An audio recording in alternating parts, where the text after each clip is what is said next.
Well, good morning, Neomed. It's a pleasure to be with you here on this fine December Monday morning.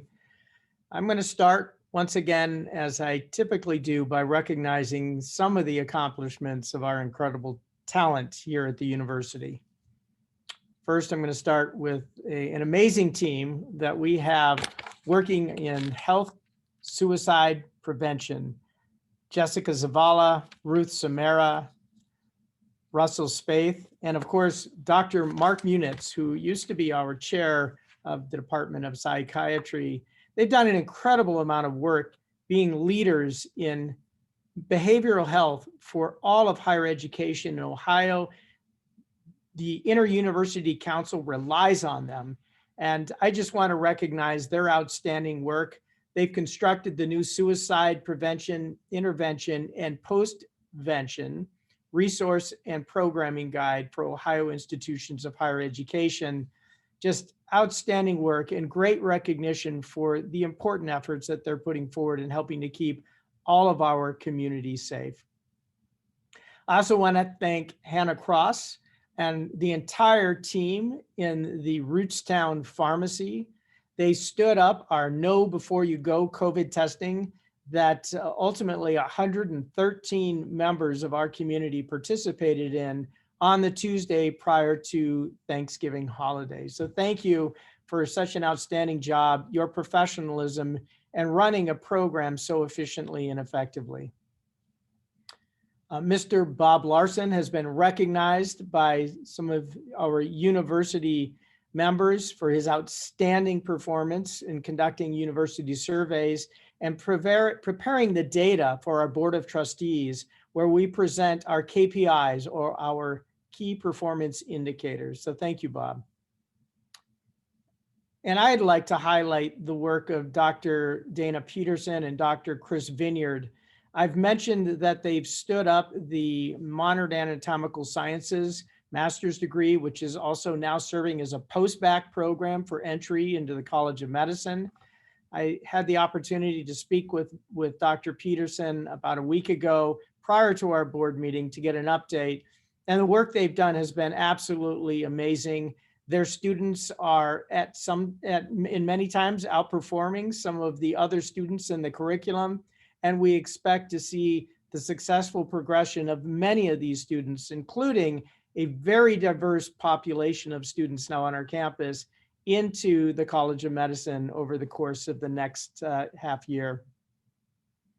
And then to Sandra Emrick, Dr. Sandra Emrick and her team, as I walk around the university and visiting different areas, their professionalism and really their creative, cheerful, friendly, and welcoming environment is an uplifting experience. And if you're feeling down while you're on this campus, I think you should take a walk over to Student Services, where Dr. Emrick's team is. You can't walk out of there without a smile. Just such an amazing place to visit. And I thank them. It's hard to maintain that level of cheerfulness and that level of positive outlook during a time of a pandemic where things have been so difficult, and it really does make a big difference. And finally, a big thank you to our outstanding Board of Trustees.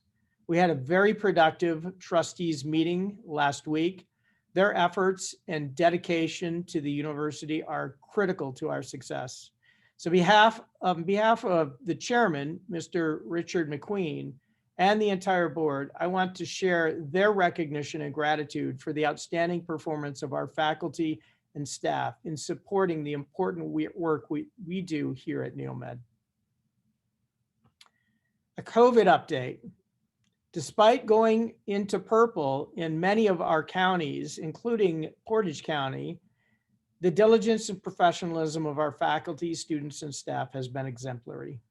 Since our last update, we've had an additional 2 employees test positive for COVID-19 and 1 medical student who's in their clinical years. That is a very small number relative to our total population. And the reason we're able to do that is because all of us are following the rules, following the policies and procedures, and setting the example for others and how this should be done.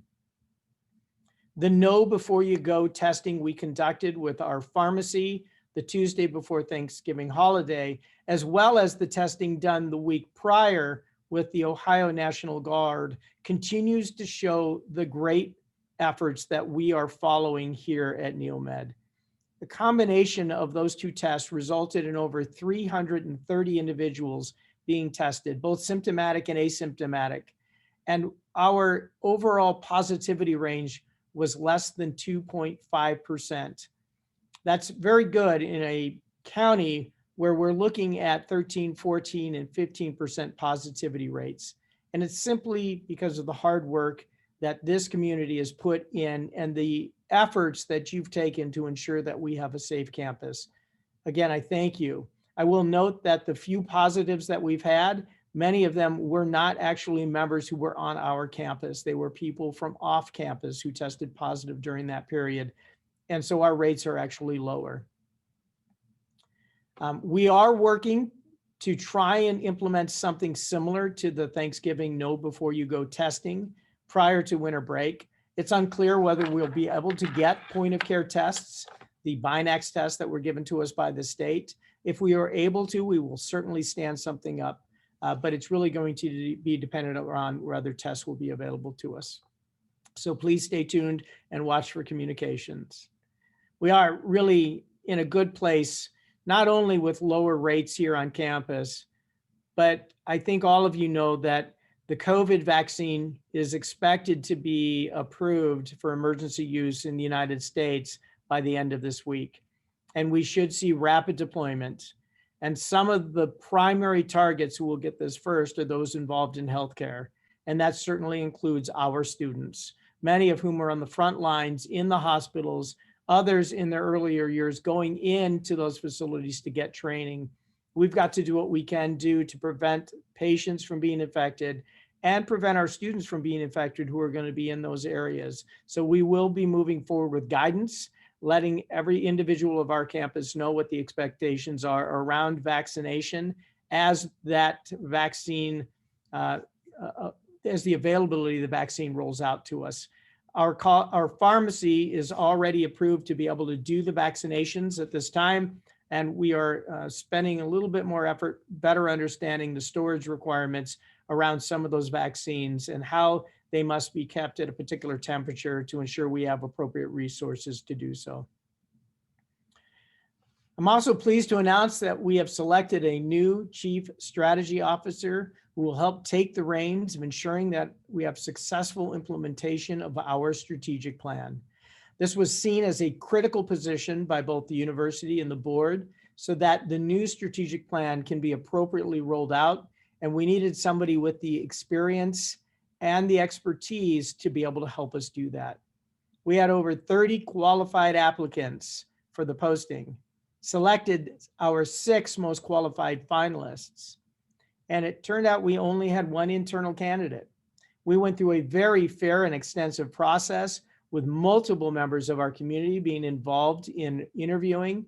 And ultimately, through an objectively rated system, I'm pleased to announce that Ms. Lacey Madison, our internal candidate, has been selected and will begin serving in that position in January, on January 11th. So thank you, Lacey. We look forward to having you on board in that position.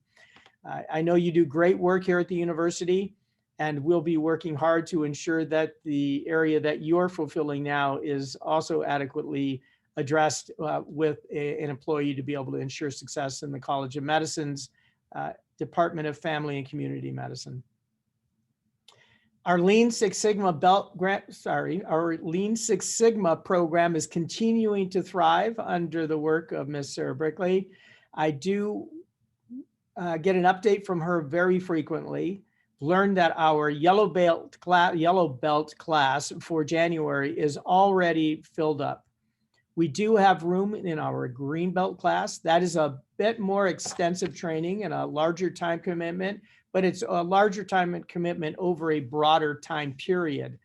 This is really allowing our yellow belt trained members to drive up to that next level where they can have true impact at the university. So I encourage all of you to enroll and to be involved. This level of training and the certificate that comes with it not only makes you a better employee at Neomed and helping to grow who we are and to make us better at what we do, it certainly improves your qualifications and opens the door for you for initial development and eventual growth in your careers. We do plan on having some level of incentive around this program that will impact the annual increases in performance pay that we will hopefully be able to implement this coming fiscal year. Please stay tuned for more information on that. Also really thrilled to say that our new medical clinic has really rapidly opened up the doors, is already serving patients, and we now have 3 part-time physicians who are staffing the clinic 5 days a week. It is available widely to our students to be able to use for their health and their safety. And we will be expanding this beyond our students in the beginning of the next calendar year as we implement a partnership to have the new electronic health record in place, as well as billing, coding, collections, and the ability to be credentialed with our third-party payers or health insurers. As you can see in my background, we're continuing to move forward with the HUG program, Hold Back the Urge to Gather in Groups.